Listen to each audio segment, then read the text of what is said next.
پاکستان تحریک انصاف کے بانی چیئرمین، پاکستان کے سابق وزیر اعظم عمران خان سمجھ سے باہر ہے کہ وہ کون سی ذہنی کیفیت میں مبتلا ہے۔ ویسے یو ٹرن کے تو پہلے ہی انہیں بادشاہ کہا جاتا ہے کہ وہ یو ٹرن لے لیتے ہیں، اپنی کئی بات سے الٹ جاتے ہیں، لیکن جس طرح سے وہ یو ٹرن لیتے ہیں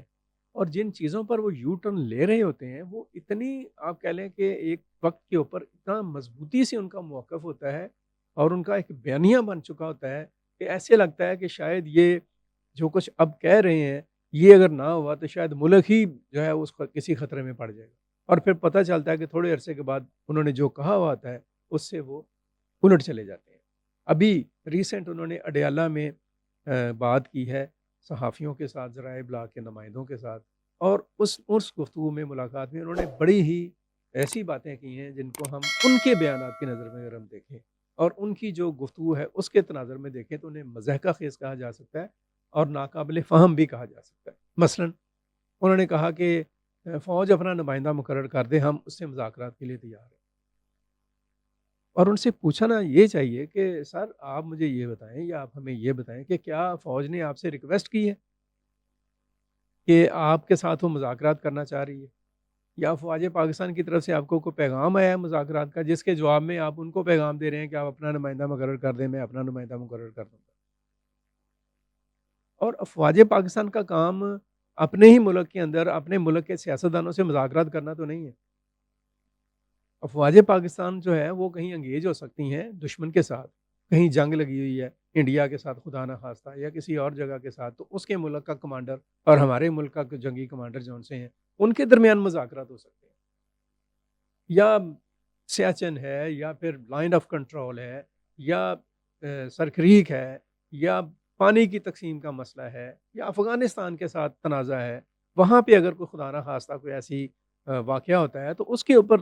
افواج کے درمیان، ان کے درمیان ایک رابطہ اور ایک مذاکراتی عمل ہو سکتا ہے دشمنوں کے ساتھ۔ تو کیا آپ پاکستان کے دشمن ہیں؟ کیا آپ فوج کے دشمن ہیں کہ اس کے ساتھ مذاکرات کی طرف آپ بات کر رہے ہیں؟ اور کیا فوج نے آپ سے کہا ہے کہ آپ مذاکرات کریں؟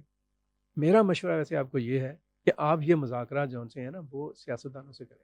لیکن ان کو تو آپ چور کہتے ہیں، ڈاکو کہتے ہیں، ان کو تو اب ان کے ساتھ تو آپ ہاتھ ہی ملانا پسند نہیں کرتے۔ خیر یہ بھی کوئی پتہ نہیں کہ آپ جن کو آپ چور ڈاکو کہہ رہے ہیں کل کو آپ ان کے بارے میں بھی اچھی رائے دے دیں، کیونکہ ایک وقت پر آپ شیخ صاحب کے بارے میں، شیخ رشید کے بارے میں کیا کہتے تھے کہ وہ میں کہ آپ اس کو اپنا پی این بھی رکھنا پسند نہیں کریں گے، پھر وہ آپ کی، آپ کہہ لیں کہ ناک کے بال بن گئے، آپ کی آنکھوں کا تارا بن گئے۔ ابھی کچھ عرصہ تک، کچھ مہینے پہلے تک آپ مولانا فضل الرحمان کو جلسوں میں کیا کہتے رہے ہیں، محمود اچکزئی نے جو چادر اوڑی ہوتی ہے اس کے بارے میں آپ کیا کہتے رہے ہیں، کس طرح سے ان کا مذاق اڑاتے رہے ہیں، کس طرح سے آپ ان کی تضحیق کرتے رہے ہیں۔ آج آپ نے یہ بھی کہا ہے کہ محمود اچکزئی پر مجھے پورا اعتماد ہے، اور مولانا فضل الرحمان کے ساتھ آپ بیک ڈور مذاکرات بھی کر رہے ہیں، اور مولانا فضل الرحمان جو کہہ رہے ہیں کہ ہم اسمبلیوں سے ریزائن کر دینا چاہیے، آپ اس کو بھی ایک آپشن کے طور پر دیکھ رہے ہیں۔ پھر آپ یہ بھی کہتے ہیں کہ یہ جو الیکشن ہے ان کو ختم کر دیا جائے، ان کے نتائج کو، یہ مینڈیٹ چوری ہوا ہے، مینڈیٹ واپس ہونا چاہیے، ملک کو بچانے کے لیے شفاف الیکشن ہونے چاہیے۔ تو الیکشن کون سے ہیں جو شفاف ہوں گے؟ یہ بھی تو آپ سے سوال کرنے کی ضرورت ہے، آپ سے پوچھا جانا چاہیے کہ کن الیکشنز کو پاکستان میں کبھی شفاف الیکشن ہوئے ہیں، اور پاکستان کے کسی سیاسی لیڈر کو کبھی توفیق ہوئی ہے، خاص طور پر الیکشن ہارنے والے کو، کہ وہ الیکشن کی شکست کو قبول کر کے الیکشن کے عمل کے بعد جو جمہوری عمل ہے اس کو اگلے 5 سال تک کے لیے پورا کرنے کی ایک سوچ اختیار کرے؟ میں تو یہ سمجھتا ہوں کہ یہ جو الیکشن کا ہم کھیل کھیل رہے ہیں نا، جب تک الیکشن کے نتائج کے اوپر تمام سیاسی پارٹیاں متفق نہ ہو جائیں، الیکشن نہ کرائے،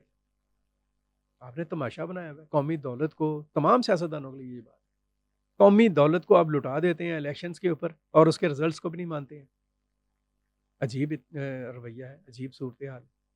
پھر میں خان صاحب کی طرف ہی آتا ہوں کہ خان صاحب نے یہ بھی کہا ہے کہ وہ کبھی بھی انہوں نے فوج پر تنقید نہیں کی، ایسا نہ کریں۔ آپ نے ابھی ایک لیٹر جاری کیا جو پتہ چل رہا ہے کہ آپ اس میں یہ بات کہہ رہے ہیں کہ کہیں مجھے وہ فوجی عدالتوں میں نہ لے جائیں، ان عدالتوں سے نکال کر، تو فوج کے اوپر ہاتھ ہلکا رکھتے ہیں، یہ کیا ہے؟ اور اگر آپ اپنے سیاسی کارکنوں پر مقدمات ختم کرانا چاہ رہے ہیں اور اپنے اوپر سارے مقدمات ختم کرنا چاہ رہے ہیں، تو اس کو کیا کہا جائے گا؟ NRO ہی کہا جائے گا نا، جس کی آپ نے ساری زندگی مخالفت کی ہے۔ اب آپ خود NRO کی طرف جا رہے ہیں۔ یہ سارا کچھ کیا ہے؟ خان صاحب آپ ہی اپنی اداؤں پہ ذرا غور کریں۔ ہم اگر عرض کریں گے تو شکایت ہوگی، کم از کم اپنا نہیں تو اپنے فدائین کا خیال کر لیں۔ آپ کے عشق میں اور آپ کی محبت میں جو گوڈے گوڈے ڈوبے ہوئے لوگ ہیں، اور جو لوگ تحریک انصاف، بلکہ تحریک انصاف سے بھی بڑھ کر صرف آپ کے عشق میں ایک طرح سے جائز ناجائز کو قرار دے رہے ہیں، ان کو تو اتنا آپ ریلیف دے دیں کہ وہ آپ کی اچھی بری بات کو کہیں پر ان کے لیے وہ منطق کے ساتھ اور دلیل کے ساتھ بات کر سکیں۔ آپ اپنی کہی ہوئی بات سے جب یو ٹرن لیتے ہیں تو ان بیچاروں کو اس کو آپ کہہ لیں کہ ایک طرح سے جائز ثابت کرنے کے لیے مصیبت بڑھ جاتی ہے، پھر وہ اشتعال میں آ جاتے ہیں، لڑائی جھگڑے پر اترتے ہیں۔ تو یہ ایسی چیزیں ہیں جن کے اوپر غور کرنے کی ضرورت ہے۔ اور عمران خان، میں جاتی دفعہ پھر یہ بات کہوں گا کہ ابھی بھی وقت ہے، آپ اپنے معاملات کی اصلاح کریں، اپنے رویے کی، اپنی سوچ کی اصلاح کریں۔ اگر آپ اپنے رویے اور سوچ میں بہتری اور تبدیلی لا سکتے ہیں for the sake of nation and that state, تو شاید ملک کا بھلا ہو جائے، ورنہ اس قسم کا رویہ خود سب سے زیادہ آپ کے لیے نقصان